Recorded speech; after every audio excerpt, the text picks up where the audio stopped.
ছাত্র জনতার সাথে ডক্টর ইউনূসের সম্পর্কের ইতি ঘটেছে, এখানেই শেষ, ফুল স্টপ। এই সম্পর্ক জোড়া আর লাগবে বলে মনে হচ্ছে না, তবে জোড়া লাগার একটা উপায় আছে। ছাত্র জনতা মিন্স এনসিপি, ছাত্র জনতা মিন্স শিবির, ছাত্র জনতা মিন্স সাধারণ শিক্ষার্থী, ছাত্র জনতা মিন্স ইনকলাব মঞ্চ, July revolutionary alliance, up Bangladesh, এরকম ছাত্র জনতার যত প্ল্যাটফর্ম আছে সবার সাথে ডক্টর ইউনূসের সম্পর্কের ইতি ঘটেছে। এখন ইউনূস বিএনপির কোলে উঠেছে। ইউনূস নানান বিদেশি শক্তির কাছে মাথা নত করেছেন। মজার বিষয়, বিএনপি আমেরিকা ওখানে ইউনূসকে গোনে না, এটা লিখে রাখেন। ইউনূসের অবস্থা এতটা করুন বিএনপির কোলে ওঠার কারণে আমেরিকাও গোনে না। আর ভারত এখন তাদের নিজস্ব খেলা খেলছে। ভারত বরং ইউনূস বিএনপির মাধ্যমে কিছু কাজ করাচ্ছে, কিন্তু ইউনূস এবং বিএনপিকে ফুল সার্ভিস ভারত দিবে না। ভারতের খেলা অন্য জায়গায়। তো দর্শক, ইউনূসের সাথে ছাত্র জনতার সম্পর্ক এখানেই শেষ। একটা জায়গা আছে, ইউনূস যদি হঠাৎ এক সংবাদ সম্মেলন করে বলে দেন যে ছাত্র জনতা, এদেশের জনগণ, আপনারা আমাকে বাঁচান, আপনার দেশ বাঁচান, আপনারা রাজপথে নেমে আসুন। ওই যে একবার পদত্যাগ করতে চেয়েছিল, তারপর জামাত চরমোনাই এনসিপি মিলে তার পদত্যাগ ঠেকিয়েছে। বিএনপি পদত্যাগ চেয়েছিল তখন, তারপর সর্বদলীয় বৈঠক হয়েছিল। বৈঠকের শেষে চিফ অ্যাডভাইজারের পক্ষ থেকে প্রেস রিলিজ দেওয়া হয়েছিল, যেখানে বলা ছিল যে কারা বাধা দেয়, কারা ডিস্টার্ব করে, এগুলো সব বলে দেওয়া হবে এবং জনগণকে সাথে নিয়ে মোকাবেলা করা হবে। সেনাবাহিনী বিএনপিকে কঠিন হুমকি দিয়ে দিয়েছিল। এই যে ডক্টর ইউনূসকে কারা বাধ্য করেছে, এই রোডম্যাপের নামে রাজনৈতিক উস্কানি দিতে কারা বাধ্য করেছে, কারা সংস্কারের চ্যাপ্টার ক্লোজ করিয়েছে ইউনূসের মাধ্যমে, যে ইউনূস সংস্কারের বিষয়ে দৃঢ় প্রতিজ্ঞ ছিলেন, অনড় ছিলেন, কিন্তু সেই ইউনূসকে বলছে না সংস্কারের দরকার নেই, সংস্কার করবে না। এই কাজ যারা করিয়েছে সবকিছু ফাঁস করে দিক ইউনূস দেশের কাছে, জাতির কাছে, ছাত্র জনতার কাছে ক্ষমা চান।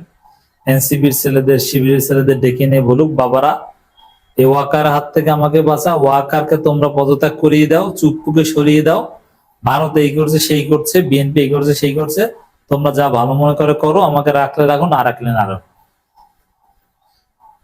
এটা হচ্ছে ইউনূসের বাঁচার একমাত্র রাস্তা। এটা ইউনূস করবেন না। ইউনূস অবশ্যই বিএনপির কোলে উঠেছেন, তিনি এখন চলে যেতে চাইবেন, কিন্তু ছাত্র জনতার সাথে সম্পর্ক শেষ। দেখেন, শুধু ইউনূস না, ইউনূসের উপদেষ্টা পরিষদ টোটাল প্রায় একই রকমের। যেমন হাসনাত আব্দুল্লাহ আসিফ নজরুলকে কি বলেছে দেখেছেন। এনসিপি, গণ অধিকার পরিষদ, জামাত, চরমোনাই, এরা সবাই এখন ইউনূস সরকারের বিরোধী হয়ে উঠেছে। পীর সাহেব চরমোনাই বলেছেন ইউনূস সরকারের উপর অজানা জিন ভর করেছে। এমন ইউনূস সরকার আর ইউনূস নাই, জিন। কোন শক্তির কাছে মাথা নত করেছেন। জামাত বলেছে ইউনূস বেঈমানি করেছে, প্রতারণা করেছে। বেঈমানি শব্দটা বলে নাই, বিশ্বাস ভঙ্গ করেছে, এবং এনসিপি এটা বলে দিচ্ছে। তো দর্শক, বিশেষ করে ভিপি নূরের উপর যে নৃশংস হামলা সেনাবাহিনীর, এরপরে যে সরকারের নিরুপায় ভাব, অসহায় ভাব, তার মাধ্যমেও স্পষ্ট হয়েছে যে এবং তারপরে ছাত্র জনতার যে রিয়াকশন, যে আসলে ইউনূসের সাথে সম্পর্ক আর টিকছে না, থাকছে না, সম্পর্কের রীতি। এবং গণ অধিকার পরিষদ তো বলেছে 24 ঘন্টার আলটিমেটাম। আলটিমেটামের ফল যাই হোক, আলটিমেটাম দিয়েছে, ইউনূসকে যেতে হবে, চলে যেতে হবে, এই করতে হবে, সেই করতে হবে, এগুলো কিন্তু বলেছে তারা। এই অমুক অমুক উপদেষ্টাকে যেতে হবে, ওয়াকারকে সরাতে হবে, নইলে টোটাল ইউনূস সরকারকে আমরা ফেলে দেব, এইসব কথাবার্তা কিন্তু চলছে। তো এই জায়গায় এটা বলা যায় যে ইউনূসের নিয়োগকর্তা, ইউনূসের মাস্টার যারা ছিলেন, ইউনূসকে প্রধান উপদেষ্টা বানানোর ক্ষেত্রে সর্বপ্রথম যোগাযোগ করেছে সাদিক কায়েমরা। এরপরে এনসিপির ছেলেরা ওরা তো একই সাথে যোগাযোগ করেছে। ছাত্র জনতা বিপ্লবের নায়কেরা ইউনুসকে ফ্রান্স থেকে এনেছে, সেই তারাই তো মাস্টার, তাহলে মালিক। ইউনুসের মালিকদের সাথে ইউনুসের সম্পর্ক শেষ, এটা মোটামুটি। এবং এর মাধ্যমে এটা বোঝে যে চূড়ান্ত ভাবে ইউনুস কথা দিয়ে কথা ভঙ্গ করেন। ফাইনালি এনসিপি আনুষ্ঠানিকভাবে এই সমাপ্তিটা ঘটিয়েছে। নির্বাচনের রোডম্যাপ ঘোষণায় সরকারের প্রতিশ্রুতি ভঙ্গের শামিল এনসিপি। রোডম্যাপ ঘোষণা করেছে ইউনুসের চিঠির ফলে, ইউনুসের নির্দেশে। অতএব ডক্টর ইউনুস প্রতিশ্রুতি ভঙ্গ করেছেন, এনসিপির আনুষ্ঠানিক সংবাদ সম্মেলনে বক্তব্য। এনসিপি প্রতিশ্রুতি ভঙ্গ করেছে, দ্যাট মিনস বেঈমান, মানে ইউনুস প্রতিশ্রুতি ভঙ্গ করেছে, বেঈমানি করেছে, সংস্কার করে নাই। আরো এনসিপি নেতাদের যে বক্তব্য ইউনুসের শানে, এটা একদম ক্লিয়ার কাট যে ইউনুস প্রতারণা করেছেন, বেঈমানি করেছেন। সম্পর্কের অবনতি, একটা বিশাল অধ্যায়ের সমাপ্তি। ওই যে ইউনুসের সামনে একটা রাস্তা যদি জাতিকে সব জানিয়ে দিতে পারে, এবং এবং সেই ভাষণে বলতে হবে যে নির্বাচনের যে শিডিউল মিডিউল এগুলো স্থগিত, আগে সংস্কার, তারপরে নির্বাচন নিয়ে আলাপ হবে, নতুন ভাবে পথচলা।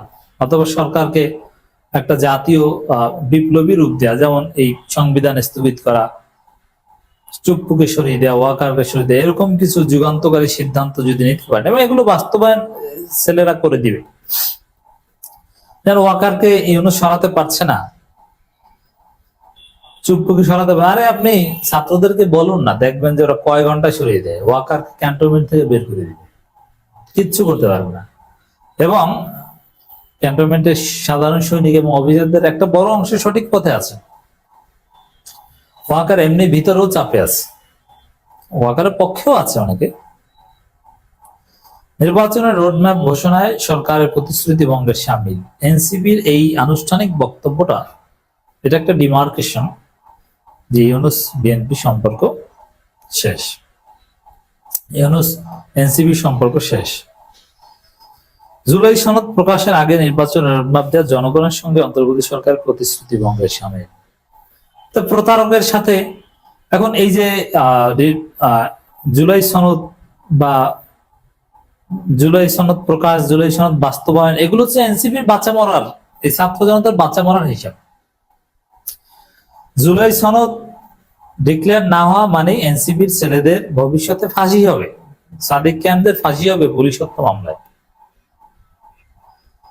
এবং হ্যাঁ, পুলিশ হত্যার দায় অবশ্যই এই বিপ্লবীদের, আর আমরা এই হত্যাকে জায়েজ মনে করি এবং সঠিক কাজ হয়েছে। বরং এই হত্যা না করলে বিপ্লব হতো না, এটা সহজ কথা। অতএব আপনি যদি বিএনপির যে ন্যারেটিভ যে না না আমরা জুলাই আন্দোলন করেছি, ওটা ছিল গণতান্ত্রিক আন্দোলন, আমরা শান্তিপূর্ণ বিক্ষোভ মিছিল, আমরা কোনো হত্যা বা ভাঙচুর এগুলিতে আমরা ছিলাম না, ওটা করেছে সন্ত্রাসীরা। আবার ওই আরেক আছে না, যে স্নাইপার দিয়ে মানুষ হত্যা করেছে বিপ্লবীরা,